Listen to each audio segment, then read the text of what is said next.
Co si myslíš třeba o téhle koláži?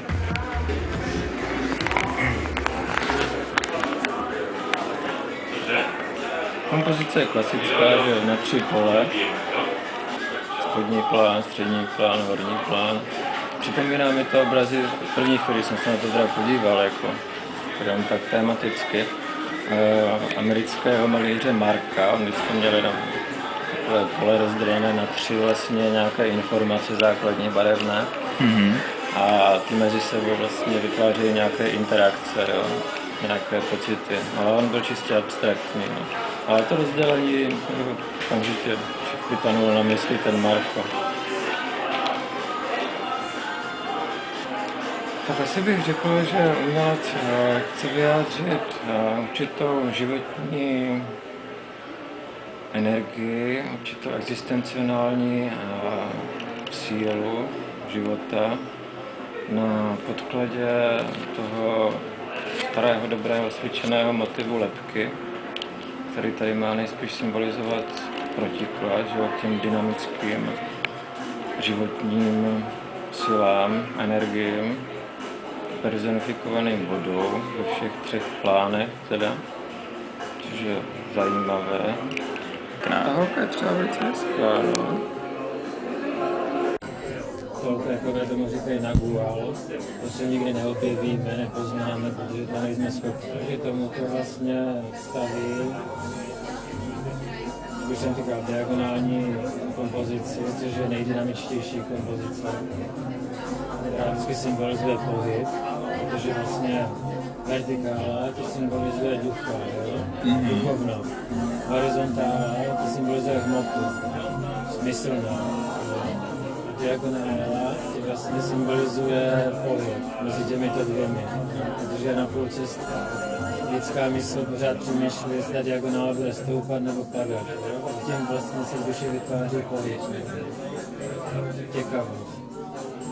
Tak proti tomu vlastně je diagonálně postaveno vlastně živé vodní energie symbolizovaná vlnou. Vlna symbolizuje vlastně základní podstatu bytí.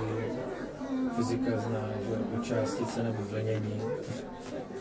A vlna je vlastně takovou manifestací tohoto vlnění na našem světě, na našem pozemském světě. Vtipně využívá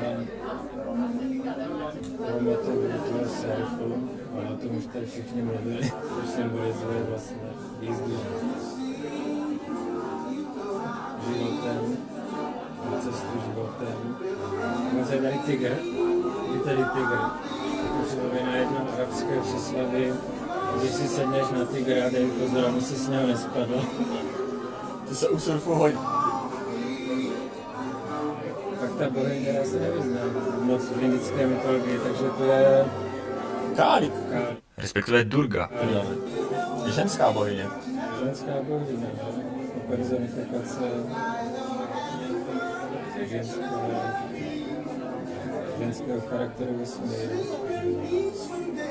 Ale to bych chtěl nějakého speciálního indologa, aby to vysvětlil, ale konkrétně tu bohyni.